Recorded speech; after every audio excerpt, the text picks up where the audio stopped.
हाय दोस्तों, A to Z smart hub YouTube channel में आप सभी का स्वागत है। कल 20 जून 2023 को Rajasthan subordinate and ministerial service selection board Rajasthan अधीनस्थ कर्मचारी चयन आयोग ने कनिष्ठ लेखाकार एवं तहसील राजस्व लेखाकार संयुक्त सीधी भर्ती 2023 की विज्ञप्ति जारी की है। आज की इस वीडियो में हम जानेंगे कि कनिष्ठ लेखाकार एवं तहसील राजस्व लेखाकार संयुक्त भर्ती के लिए क्या योग्यता चाहिए, क्या कब से एग्ज़ाम फॉर्म स्टार्ट हो रहे हैं, कब एग्ज़ाम है और क्या पेपर का पैटर्न रहेगा। और इस भर्ती में एक सीईटी को लेके संशय है कि सीईटी को कैसे पात्र किया जाएगा, सीईटी जिन्होंने दिया है वो कैसे इस फॉर्म को भर सकते हैं, किनको शामिल किया जाएगा, किनको शामिल नहीं किया जाएगा। आज की इस वीडियो में हम इन सभी बातों पे चर्चा करेंगे। तो सबसे पहले अपन एक इम्पोर्टेंट नोटिस देखते हैं जिसमें लिखा हुआ है राजस्थान सरकार के आदेश क्रमांक 23/5/2000 की पालना में समान पात्रता परीक्षा स्नातक स्तर सीईटी 2022 की पात्रता परीक्षा बोर्ड द्वारा आयोजित करवाई जाकर अभ्यर्थियों के स्कोर कार्ड जारी 28/4/2023 को जारी कर दी गए। ये कह रहे हैं कि हमने जो स्नातक स्तर पर सीईटी की परीक्षा करवाई है उसके स्कोर कार्ड 28 अप्रैल को जारी कर दिए हैं। आगे बोल रहे हैं कि समान पात्रता परीक्षा स्नातक स्तर 2022 की पात्रता परीक्षा में सम्मिलित वे अभ्यर्थी जो कनिष्ठ लेखाकार एवं तहसील राजस्व लेखाकार के पदों की योग्यता रखते हैं ऑनलाइन आवेदन भर सकते हैं। जिन्होंने सीईटी दी है वो आवेदन सभी भर सकते हैं ऑनलाइन। इन आवेदन भरने वाले अभ्यर्थियों में से समान पात्रता परीक्षा स्नातक स्तर 2022 में अर्जित स्कोर के अनुसार विज्ञप्ति पदों के 15 गुणा संबंधित वर्गवार में न्यूनतम कट ऑफ मार्क्स प्राप्त करने वाले अभ्यर्थी कनिष्ठ लेखाकार एवं तहसील राजस्व लेखाकार पदों की परीक्षा में शामिल होने के पात्र होंगे। इसका मतलब ये हुआ कि फॉर्म तो जिन्होंने सीईटी की परीक्षा दी है वो सभी फॉर्म अप्लाई कर सकते हैं, लेकिन परीक्षा देने के पात्र वही होंगे जो विज्ञप्ति में जो पद दिए गए हैं उनके 15 गुणा में शामिल होंगे। अर्थात एडमिट कार्ड उनके ही जारी किए जाएंगे जो 15 गुणा में शामिल होंगे। ये विभाग तय करेगा कि 15 गुणा में कौन शामिल है। आगे दिया गया कि अभ्यर्थी द्वारा आवेदन करते समय नियुक्ति हेतु कनिष्ठ लेखाकार एवं तहसील राजस्व लेखाकार के पदों की प्राथमिकता देनी अनिवार्य है। मतलब कि जब अपना एप्लीकेशन फॉर्म भरेंगे तो उसमें जो जूनियर अकाउंटेंट है उसके पदों की प्राथमिकता मांगी जाएगी, वो अपने को भरनी ज़रूरी है। और जब सिलेक्शन होगा तब उसी प्राथमिकता के आधार पे आपको ज्वाइनिंग दी जाएगी।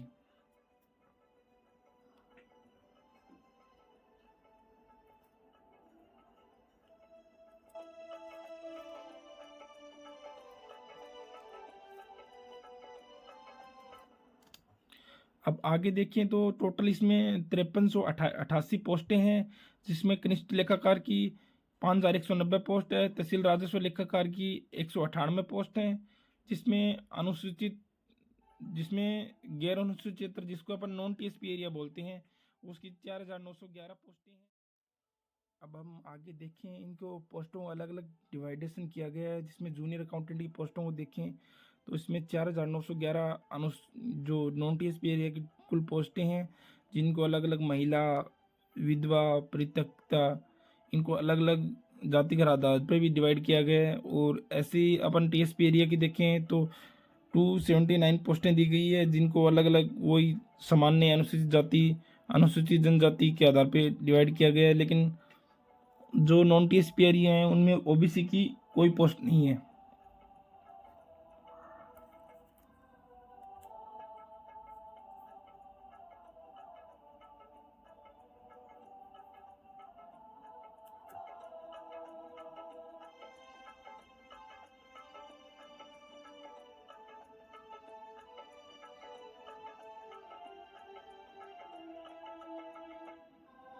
ऐसे ही हम आगे देखें तहसील रेवेन्यू अकाउंटेंट पोस्ट, तो इसकी जो कुल पोस्टें हैं नॉन टीएसपी एरिया की वो 170 पोस्टें दी गई है। और ऐसे ही जो इसमें नॉन टीएसपी एरिया है उनकी पोस्टें दी गई है कुल 28, और इनको अलग अलग जातिगत आधार पर डिवाइड किया गया है।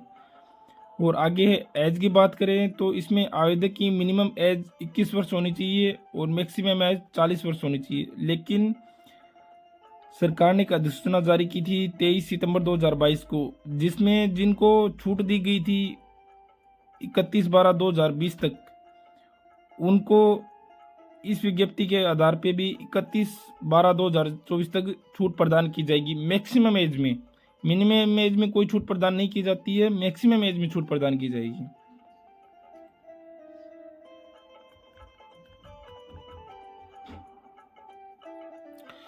आगे एज रिलैक्सेशन की बात करें तो जो अदर स्टेट की जो महिलाएं हैं वो किसी भी कैटेगरी से बिलोंग करती हो उनको 5 साल की छूट दी गई है। और जो राजस्थान से बिलोंग करते हैं पुरुष, ओबीसी, एससी, एसटी, बीपीएल, शहरिया, इन सभी से जो बिलोंग करते हैं उनको 5 साल की छूट दी गई है। और राजस्थान के जो निवासी हैं उसमें ओबीसी, एससी, एसटी, बीपीएल, शहरिया की महिलाएं हैं उनको 10 साल की छूट प्रदान की गई है।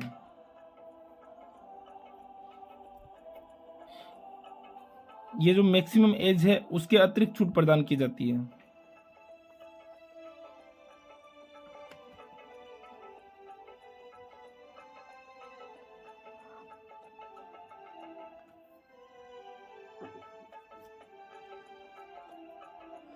मिनिमम क्वालिफिकेशन की बात करें तो इसमें अंडर ग्रेजुएट चाहिए या फिर डिप्लोमा होना चाहिए कंप्यूटर साइंस से, इलेक्ट्रिशियन से, या फिर सूचना प्रौद्योगिकी जिसको आईटी बोलते हैं, या फिर इसके समकक्ष कोई भी जो डिग्री होगी 3 ईयर वो मान्य होगी। लेकिन इसके साथ साथ जो सीईटी का वो एग्ज़ाम जिसने दे रखा है वो इसके लिए पात्र होगा। जिसने सीईटी का एग्ज़ाम नहीं दिया है वो इसके लिए पात्र नहीं हो, वो एप्लीकेशन नहीं भर सकते। अब एप्लीकेशन फीस की बात करें तो जनरल एंड ओबीसी क्रीमिलियर के लिए 600 रुपये निर्धारित की गई है। ओबीसी नॉन क्रीमिलियर के लिए 400 रुपये फीस निर्धारित की गई है। और जो एससी है, एसटी है और जो गरीबी रेखा से नीचे आते हैं अर्थात जिनकी आय 2.5 लाख से कम है और जो फिजिकली हैंडीकैप हैं उनके लिए 400 रुपये फीस रखी गई है।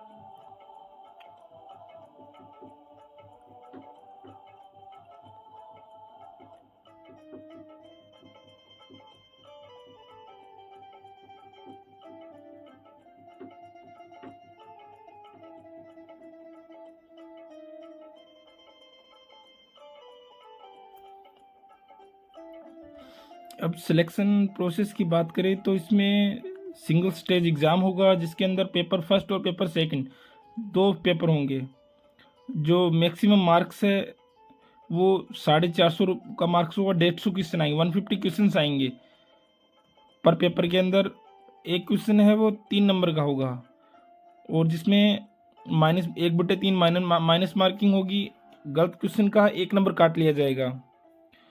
पेपर फर्स्ट के अंदर 35% मार्क्स है वो लेके आने अनिवार्य है और ऐसे ही पेपर सेकंड के अंदर 40% मार्क्स लेके आने अनिवार्य है। और जो SC ST से बिलोंग करते हैं उनको 5% मार्क्स की छूट प्रदान की गई है। अगर 35% से कम आते हैं तो सीट खाली रह सकती है लेकिन उनको अनएलिजिबल कर दिया जाएगा।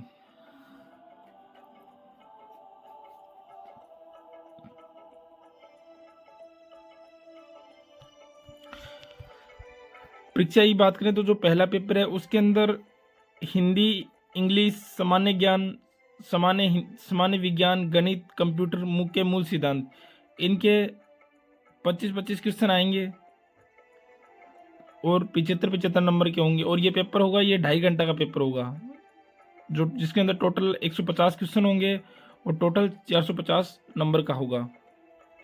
इसी प्रकार अपन पेपर सेकंड की बात करें तो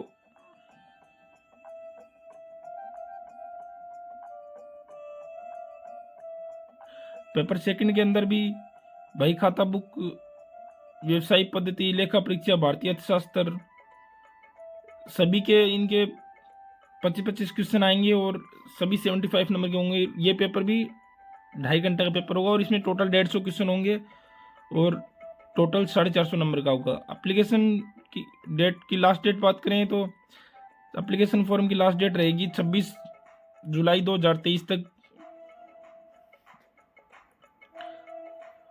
और एग्जामिनेशन डेट की बात करें तो एग्ज़ाम सितंबर में 17 सितंबर 2023 को इसकी एग्ज़ाम डेट रखी गई है और इसमें संशोधन भी किया जा सकता है। ये बोर्ड पे डिपेंड करता है।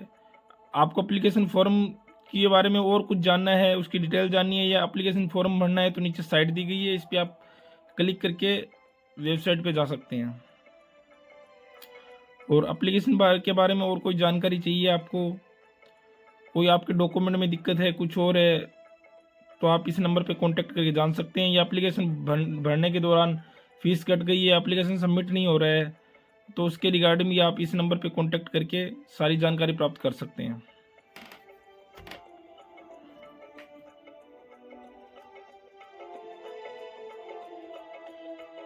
Thank you for watching. Please like and subscribe.